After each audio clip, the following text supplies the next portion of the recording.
This is a Wisconsin Sports Zone update. Well, we're now less than a week out from the start of Packers training camp up in Green Bay. The team's rookies will report for camp tomorrow. Team's veterans going to join them on Tuesday in the first practice of camp slated for Wednesday. One of the more notable offseason storylines, the team's decision not to pick up the fifth-year option on linebacker Quay Walker's contract. That means he could be a free agent after this season, though GM Brian Gutekunst has said he'd like to have him back. For his part, Coach Matt LaFleur expected another big jump from the team's leading tackler the last 3 seasons. He's a guy that I think going into year 2 of this system, he's mentally much further along and having just a foundation of playing in this league now for a few years. And he's played some really good football. So I think the challenge is not only for him, but every player is how consistently can you go out there and play your best football. In other contract news, Packers still haven't signed second-round pick Anthony Belton, the offensive lineman, one of many second-rounders that haven't signed due to issues over contract guarantees. Again, first practice of camp is next Wednesday. Turning to the Badgers, Luke Fickell and 3 of his players going to be in Las Vegas next week for Big Ten Media Days.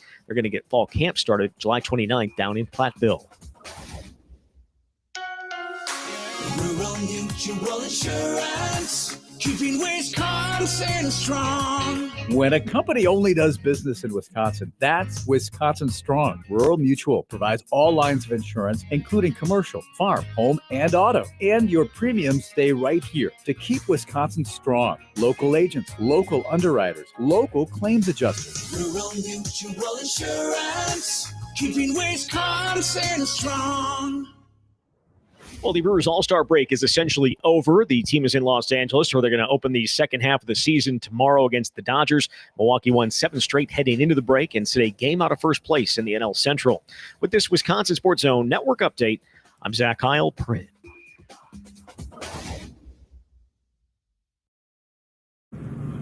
Nyzier's kind of in a tough position where he's... Why is that? Well, he's got that hearing in May later. He's playing. Okay. So, I mean, I don't know why would there be any tough situation. Limbo. He could be ruled. No, he's not. I mean, he's not going to be.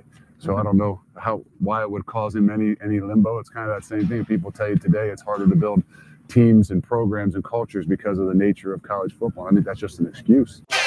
Why would you put anything in your head that would keep you from doing everything that you need to do here and how you're going to grow to move forward? I don't think that there's anything that is going to hold him back. We're moving forward 100%, and that's what we believe. This is where Wisconsin gathers to talk sports.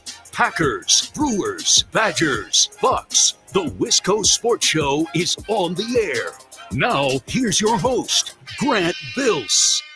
Brar. Luke Fickell, that's back from, I believe, late May. Unless the tweet that I cut that audio from was posted a couple weeks later. It was from the spring. When reporters, Colten Bartholomew, I think rather innocuously, asked Luke Fickell about Nyzier Fourqurean and being in limbo, right? Waiting for a court decision or a decision from, at that time, it might have been a decision from the first judge, although I think that injunction was received previously. So they might have been waiting on the 7th Circuit Court of Appeals. It was levied yesterday. Their decision was. But Colten, asking very fairly, how does that affect a young man? He's here working out, preparing as if he is going to play with you guys this season, but he's in limbo. And that's not a mischaracterization, Colten. I think that's fair language. He's in limbo. We're not quite sure. And Luke Fickell said, oh, no. There's going to be no limbo. Nothing at all like that. I don't know why you'd even say that. And then, all these months later now, it's been decided that he won't be available for the Badgers season. Now, this is the story of the week. I don't want to dwell on it the entire show. I will give you an opening take on it, and then I have an opening take on something else also related to the Badgers. Could be a Badger-heavy show tonight. So if you're someone who's like, I love college football, and I really like Grant's show, but he doesn't do enough college football for me, well, tonight's your night. If you're like, we have been lacking Badgers coverage. Tonight is your night. Jesse Temple is going to be here at 4:30. Colten Bartholomew is going to be here at 5:30. Here's what happened. I told Colten tomorrow because we had Jesse today. Why double book? That's not the best possible use of resources. And then I remembered, I'm not going to be doing Bill's show tomorrow because I have a doctor appointment. And I didn't want to do a doctor appointment tomorrow during Bill's show because I don't like missing shows even during the All-Star break. But the next available time slot was in 2 weeks. And I'm like, at that point, we're either doing it Friday or we're not going to do it at all. So I will be off during Bill's window tomorrow. So I told Colten, what we got to do today. So Colten has been all over this. I outlined this to you very clearly last night. I think Colten's the best on the Badgers beat when it comes to issues like this. It's not that Jesse and Zach aren't great. This is not in their wheelhouse. This is not in their This is not in their bag. This is not their favorite thing. They don't like talking about the legal issues of Xavier Lucas and Nyzier Fourqurean. They want to talk about actual football. So Colten will be here in hour number 2, Jesse, in about a half hour.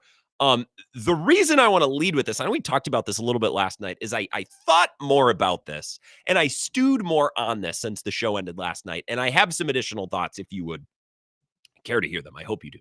I'm going to play this full exchange. I cut that original exchange down just to fit into the intro just a little bit better. But this is an exchange back and forth between Colten Bartholomew and Luke Fickell, I believe back in May, April or May. It's been months. Regardless, this was before we were quite sure what was going to happen with Nyzier Fourqurean. You can hear the questions from Colten. They're a little bit muted, and the answers from Coach Fickell a little bit clearer. Nyzier's kind of in a tough position where he's... Why is that? Well, he's got that hearing in May later. He's playing. Okay. So I mean, I don't know why would there be any tough situation. Limbo. He could be ruled. No, he's not going to be. So I don't know why it would cause him any limbo. It's kind of that same thing. People tell you today it's harder to build teams and programs and cultures because of the nature of college football. I mean, that's just an excuse, right? It's the same thing. Why would you put anything in your head that would keep you from doing everything that you need to do here and how you're going to grow to move forward? And so I don't think that there's anything that is going to hold him back or should be in his mind of any sorts. We're moving forward 100%, and that's what we believe. He's been handling it pretty well, and just he's a very mature kid. And I think that the initial part of it was the tough situation, but ever since then, I think that he knows what he needs to do, and he knows we're going to get it done. He's a very mature kid. That's because he's been in college for 4 or 5 years, which is kind of the whole. That's kind of the whole point. So I went back and listened to this last night. I'm like, wait a minute. Okay, hold on. There is a good chance that Luke Fickell presented this publicly. We believe he's going to play. Nothing's going to stop him from playing. This is going to rule in our favor. He's going to be available. He's going to be eligible. There's a chance that he presented this publicly and then behind closed doors with his other coaches and lieutenants said, okay, well, I mean, we hope Fourqurean can play, but looking at this case here, it's a little shaky. You should probably have a plan B, and a plan C in case this doesn't work out. And if that's the case, then I'll cut Luke Fickell plenty of slack here. It's kind of a crummy situation on top of the crummy-er situation with Xavier Lucas that they're also fighting in court with the heft of the Big Ten behind them in their sales. So there's a chance that Luke Fickell publicly presented the utmost confidence in their case, just as a trial lawyer would. A big public trial, they interview the lawyer after day of court. We thought it went well, and we believe a judge and jury will see it the same way. We believe in our case. We believe the facts are clear. We don't see any other result other than this going our way. And then behind closed doors, you say, okay, well, what didn't go great today? Okay, let's work through this. And, let's consider other possibilities. Public versus private, very different, especially in jobs such as this, where you're meeting with media, you're describing your thought process or your belief in certain things, of course. If Luke Fickell believed that this was going to hold up and that this case was going to go the way of Wisconsin and that Nyzier Fourqurean was going to be able to play, it's another doubt on the Luke Fickell pile for me. Because I tell you what, the more that I look at this case, and again, I'm no lawyer, and I could be missing something, although I've talked to Jesse and Colten and Zach about this. I don't think I'm missing anything. This whole case was based on, I played 11 games at the D2 level, but really when you count up the snaps, it was more like 3 games. Not that it matters, of course, because at that time in Division II, there was no redshirt rule. So it's not like he could have only played 2 or 3 games. The fact that he played any snaps at all burned his eligibility for that year. Now, that has since changed at Division II level, so you can make the case that you should be grandfathered in. But I think what athletes and schools are going to start to realize about the NCAA and the way this stuff is being levied, we're now 5 years away from COVID, 5 years removed from COVID. Hopefully, we're a million years away from ever having something like that again, but we're 5 years removed from the pandemic. I think judges are going to stop granting exemptions and exceptions. And at some point, the grandfathering or the protections or the extensions from the pandemic and other pandemic-related rule changes and things like, at some point, there's going to be a line that's drawn. So we can't keep doing this forever and forever until infinity. Right now, college sports, it's inherently messy, it's inherently political, and inherently legal. So there's always going to be this to some degree. But I don't think the appetite is going to be there for judges and decision makers on such things as this.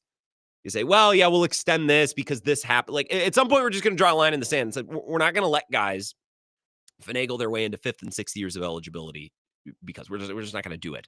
And this case by Fourqurean's camp, you'll hear Colten talk about this more, seems a little shaky because the whole idea is, well, when I went to D2, there was no redshirt exemption and now there is, so it should apply to me. Or another thing that's being argued is, well, when I was at the D2 level, I missed out on all these earnings for NIL and for revenue sharing, which now I'm eligible for. I should almost like back pay. I wasn't able to get those then. I should be able to collect that now. And I just think it's a flimsy case. I think it's a really flimsy case. Even the one judge that voted in his favor was like, yeah, I'll go with you, but like even he in his decision, which sided with Fourqurean, was very skeptical. So even the one judge that he got, this seems like a shaky case, and I hope that Luke Fickell all along hasn't felt confident about this working out, and I hope they've been making other plans and considering other possibilities, because if so, man, this sounds poor for Luke Fickell. If this is true and if this is genuine and not just in front of the media, like this is a bad look, and I think less of his coaching ability and I think less of their competence out there at UW. Nyzier's kind of in a tough position where he's... Why is that? Well, he's got that hearing in May later. He's playing. Okay. So I mean, I don't know why would there be any tough It's a situation. limbo. He could be ruled. No, he's not going to be. So I don't know why it would cause him any limbo. It's kind of that same thing. People tell you today it's harder to build teams and programs and cultures because of the nature of college football. I think that's just an excuse. Right? It's the same thing. Why would you put anything in your head that would keep you from doing everything that you need to do here and how you're going to grow to move forward? And so I don't think that there's anything that is going to hold him back or should be in his mind of any sorts. We're moving forward 100%, and that's what we believe. Well, the law is holding him back, and something that I was thinking about last night after the show. There's a lot of confidence coming from this program, not a lot of competence so far. We'll see how it plays out. They've experienced a lot of bad luck. I don't know if this is bad luck as much as it is like, I think it was a long shot that this was going to hold up in the 7th Circuit Court of Appeal down in Chicago. The Xavier Lucas thing is bad luck. The injured quarterbacks is too luck. I'm willing to extend grace to Fickell and his staff, not because of the Longo hiring. That was a debacle and it sets the program back 2 years and maybe more. We'll see. But there are certain things with this program. It's like, I'm hearing an air of confidence, borderline cockiness. I'm not hearing a lot of competence to deliver it in a nice, neat little Colin Cowherd basket there to wrap it up. One more Badgers take before we take our first break, if I may. Badgers basketball had their first public practice today. May I read some tweets from Michael McCleary, who's with Badger Extra, Colten Bartholomew's cohort. We'll hear from Colten later. The Badgers let media sit in on practice today. Quick thoughts. Andrew Rohde took 5 threes off catch, made all of them. The best play was a pass to a cutting Jack Robinson for a layup. Looked great. Another point. Will Garlock is enormous. 7 foot easily, maybe 7'1", taller than Nolan Winter. Nick Boyd is crazy fast with the ball, but I thought Jack Janicki analyzed it well in saying that the next step is applying that speed to Wisconsin's system. Boyd leads, though, talks a lot. John Blackwell and Austin Rapp dialed it up in Trash Talk 2, elevated all. Blackwell's bag is deeper than I remember. Didn't leave today with any doubts that he's taken a step forward. Badgers coach Greg Gard says the whole team has. So far be it for me to overreact. I think this team is going to be the balls. I think this team is going to rip. It's another example, and Jesse said this multiple times, of getting old and staying old. Right? You want to have veterans on your team, and then when they graduate, you want to replace them with other veterans. Bringing in something like Andrew Rohde, it's not like the team is completely bereft of young developing talent. They have plenty of those guys, Nolan Winter and John Blackwell, and even Jack Janicki, probably to a lesser degree, but I still think he applies. Anyone who had the right to, which I would argue is fewer people than actually did, but anyone who had the right to post a statement last year saying they're coming back counts as younger developing talent that's in the system. I think if Wisconsin can continue to strike this balance in the coming years, having young, exciting, even NBA prospective players in the system like Blackwell and like Nolan Winter bubbling up, knowing that it's their turn next and this is going to be their team, while also rotating out players like I mean, Storr probably is the best example. It started with Storr, but then Tanjay as well, and now Rhodey and others. Like, I just think this equation is going to work. And I know some Badgers fans are like, okay, well, let's see it in the tournament. I agree. But I think there's a certain Brewers-y element to this where it's like if you keep putting the right players on the court and you keep doing the right team building things year after year to be in the mix, eventually it's going to happen. You just need maybe the seeding committee to not put you in Denver to play BYU in night number 2 or night number 3, whatever it was, of the tournament.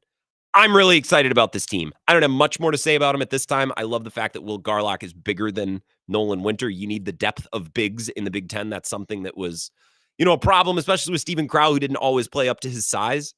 So to know that they have depth at the forward position, the fact that that Rhodey is talking and leading and being a voice, I like that. And I know that's going to go with Blackwell because he talks a ton. Nick Boyd, crazy fast with the ball. Again, these are things that veteran players, experienced players have done. And when I was saying Rhodey, I meant Boyd. I apologize, but Rhodey shot the hell out of the ball today. Off the catch, too, which is what I like. I don't necessarily need a lot of guys who can pound the ball into the floor and take step-back threes. I want a couple guys to be able to do that, and I know Blackwell can. I need guys who can catch and shoot and be efficient off-ball players to spread the floor. And that's when you see the ball screaming all over the place like we saw last year. You have any thoughts on this? Not a deep, thought-out Badgers basketball segment other than I think this team is going to be effing good. So there's my Badgers basketball take for the day. If you have any thoughts on that, Badgers football as well, we can talk baseball. I got some baseball things to throw at you. Kind of a potpourri show built around our 2 mainstay guests, both Jesse Temple and Colten Bartholomew at 4:30 and 5:30 respectively. So it should be a loaded show. And your opportunity to talk Badgers, 608-321-1670. This is the Wisco Sports Show with Grant Bills on the Wisconsin Sports Zone Radio Network.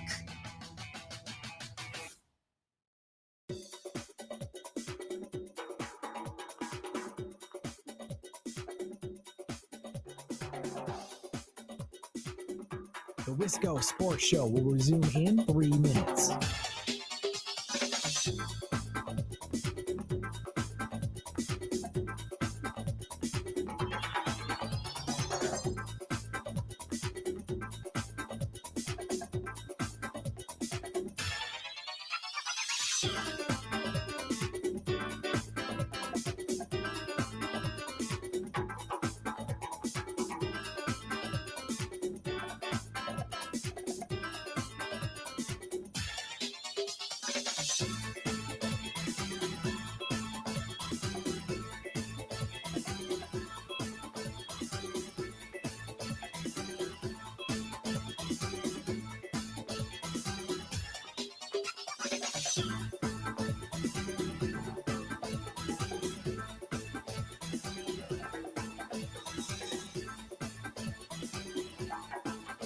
The Wisco Sports Show will resume in 2 minutes.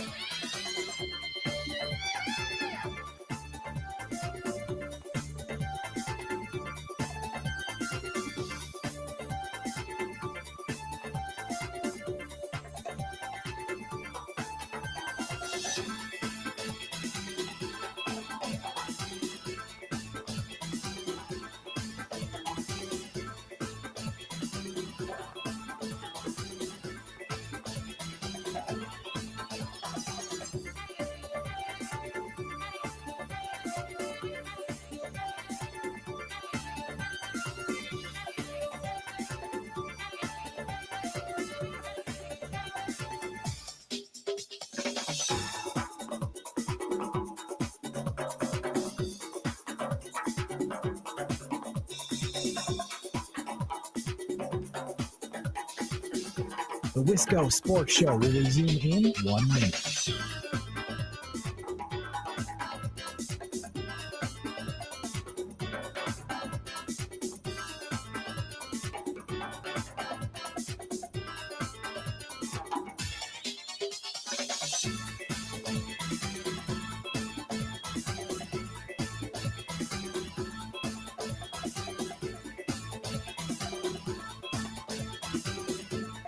The Wisco Sports Show will resume in 30 seconds.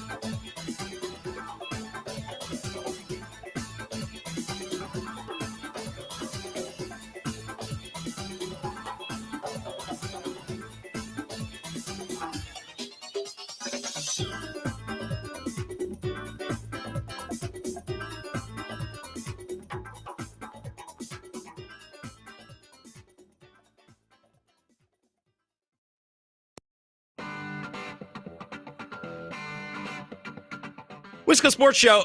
Take your calls on Badger football, this Fourqurean situation. We talked about it a little bit last night. I think I'm honing in on my opinion on this thing, which is if Luke Fickell truly didn't see this coming and he was as confident and as boisterous as he was in this exchange with Colten Bartholomew, then I think he is a little bit of a bozo. Nyzier's kind of in a tough position where he's. Why is that? Well, he's got that hearing in May later. He's playing. Okay. So I mean, I don't know why would there be any tough Maybe it's a situation. limbo. He could be. No, he's not. I mean, No, he's not. Well, he is in limbo. He's not going to play. So I'm a little worried there. Like Fickell does not show well in that quote. Now, there's a chance behind closed doors. He's like, yeah, I don't know if this is going to happen. We got to make plan B. And maybe they've been working on that all along. And at that point, I will retract my criticism. Badgers basketball also loved the tweets I saw today. Holy balls. I'm all in on that team. Some breaking news over the first commercial break. I don't know if this is surprising or not. Shams somehow beats Chris Haynes to this. Like, Chris Haynes, look yourself in the mirror, buddy. Breaking. 9-time NBA All-Star Damian Lillard is finalizing a 3-year, $42 million contract to return to the Portland Trailblazers. Sources tell ESPN deal is expected to include a player option and a no-trade clause, a storybook reunion for the 35-year-old. I'm betwixt and between on this one. I'll explain. I either respect him for this 10 out of 10 for doing what so many in sports media would tell a player not to do. Go chase a championship. Go team up with this guy. Go team up with that guy. Go try to be the final piece here. Go try to chase a ring here. Go play where you want to play. Go play where you feel like you're home. So on one hand, I really like it, and I like it a lot. On the other hand, I really, really hate it because this is unfair, but I'm going to tell you how I feel. This makes me think less of him slightly because my concerns at the end with him in Milwaukee, and I also have these concerns about Giannis, but Giannis is younger and better and won a championship unlike Dame. Like, do you really want to win championships and win and play basketball at the highest possible level? Or do you want to play for a team and on a team where you are in charge and you can handle the ball all the time and it can be all about you and you might squeak into the playoffs and you might every once in a while have a little bit of a moment like the Blazers did in 2017 when they won the second round. They made the conference finals before getting obliterated by the Warriors. Is that more of your thing? Right? We talked about this last week and we talked about this with both Giannis and Dame. And I'll try to find the audio here. This was spurred because I saw a YouTube segment about Dame possibly joining the Celtics, which I never bought for a second because he's not going to Boston. But also, like, another thing I never understood about Dame joining a contender is we just saw him try to do that when he was younger and had a good Achilles, and it worked poorly. So now he's like, oh, he'll be the final piece somewhere. I just watched him try to be the final piece. He couldn't even be close. And maybe Giannis is to blame a little bit for that. But I saw this segment from a Boston show. Felger Mazzi's been on the show. And he levied some criticism, Felger did, against Giannis and Dame for being guys who, like, do you really want to win and contribute to winning and be part of a team that's, like, greater than you? Or do you just want to dribble the ball all the time and take all the shots and get all the stats and have it be all about you? You know, and look, if that's the case, that's fine, I guess. Here you go. Here's Felger on Giannis and Dame not working. I got 2 sound bites for this. This just kind of is an extension of something that we talked about last week. This is on Dame. I don't think he works on the floor. I don't. And he's talking about, does he work with the Celtics when we were talking about Dame joining any contender? So don't just use the Celtics. Talk about joining, I'd say the Heat, but I don't think they're a contender. The Knicks, the Celtics, the Clippers, Lakers, whoever. I don't think he works on the floor. I don't. He's so ball dominant, and it's not just spot up shooting. I mean, I don't know how great of a spot up shooter he is. I think he's used to game time and pounding the ball into the ground and step back and like that sort of thing. He definitely is. It'd have to be different than the way he plays now. And this is what I'm saying. I can blame Giannis as much as I can blame him because I think they're both bad team ball players. I think they're both ball dominant. It's got to go through them. So, like, I'll blame them both in equal parts. But so that's enough of that. I just think Giannis is a better player. You think Giannis is he does more things. He rebounds, he cuts to the rim. He does more things than Dame. Dame is a high-level three-point shooter, a high quantity three-point shooter, I mean. I'm happy that he's going back to Portland. It also kind of confirms some things that I maybe suspected about Dame at the end. It's like, do you just want it to be your team where everything goes through you and you're just fine not being very good, but it's all about you? Like, I'm never going to fault a guy for going where he wants to go.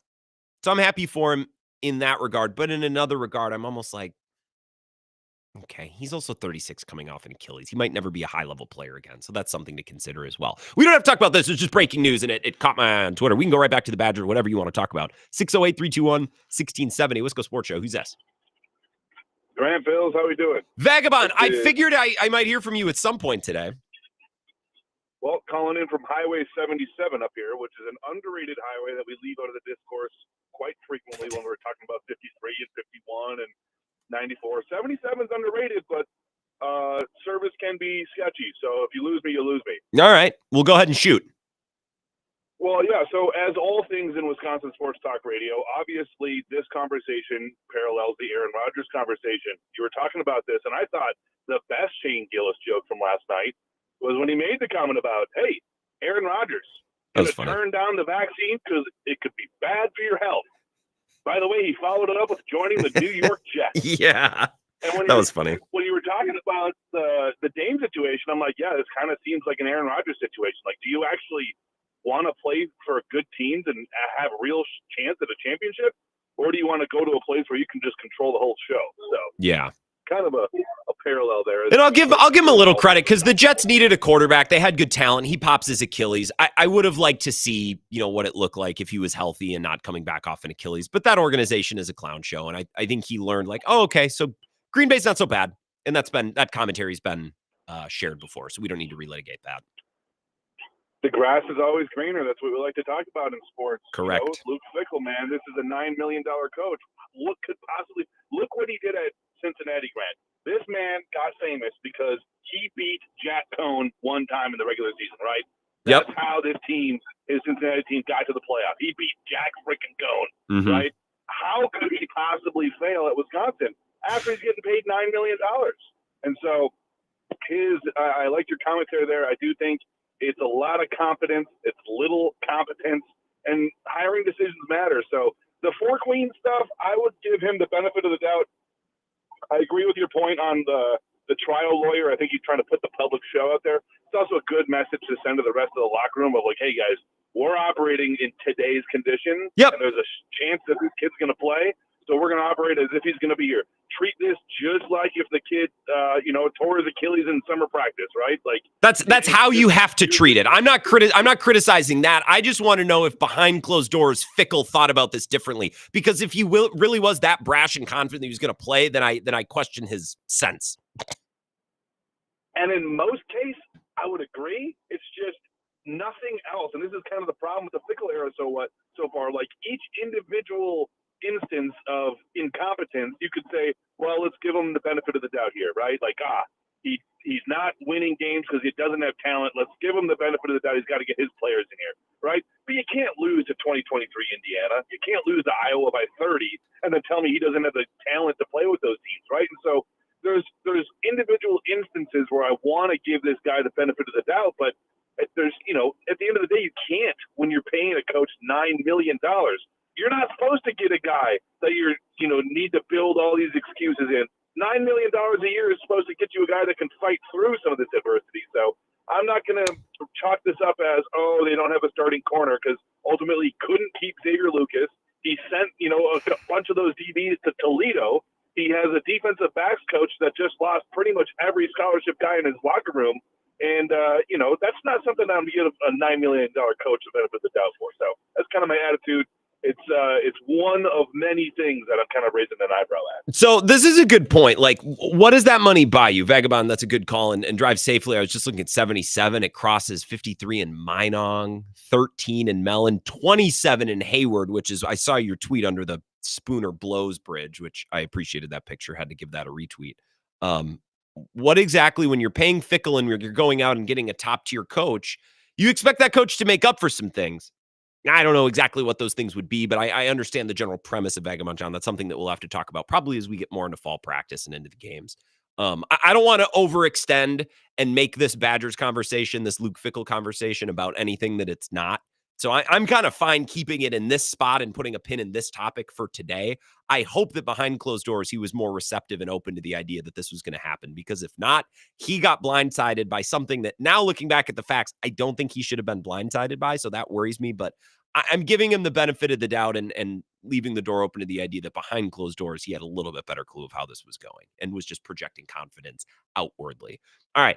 We can continue talking about this later. Coming up next, Jesse Temple is going to help us discuss exactly this story. What happened? What's Fickell been doing behind closed doors? How are they going to get by in the secondary after losing Xavier Lucas and Nyzier Fourqurean? Luckily, they still have Ricardo Hallman. We'll discuss with Jesse next. This is the Wisco Sports Show with Grant Bills on the Wisconsin Sports Zone Radio Network.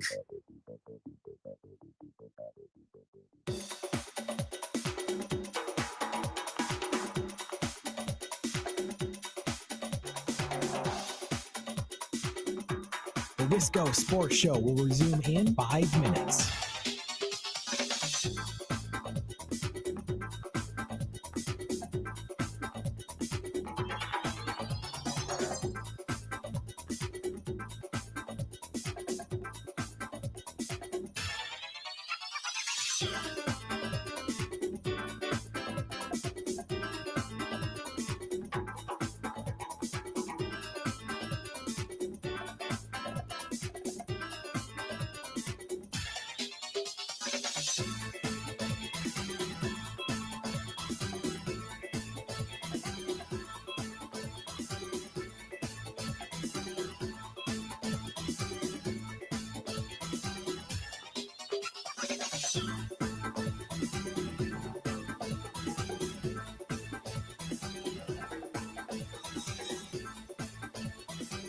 The Wisco Sports Show will resume in 4 minutes.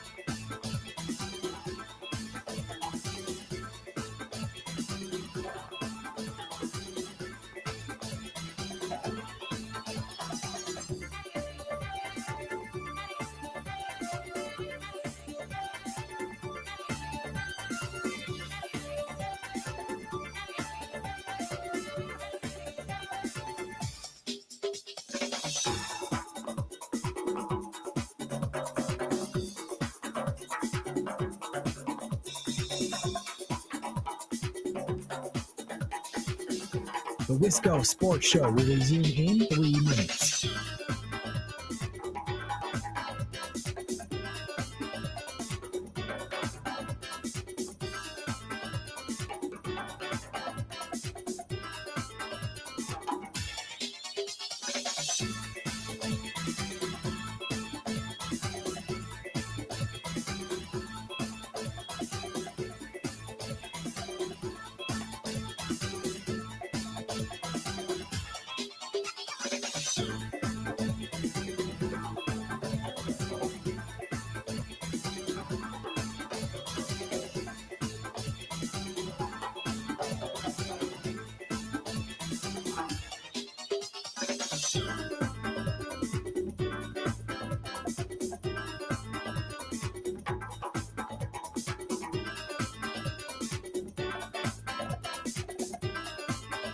The Wisco Sports Show will resume in 2 minutes.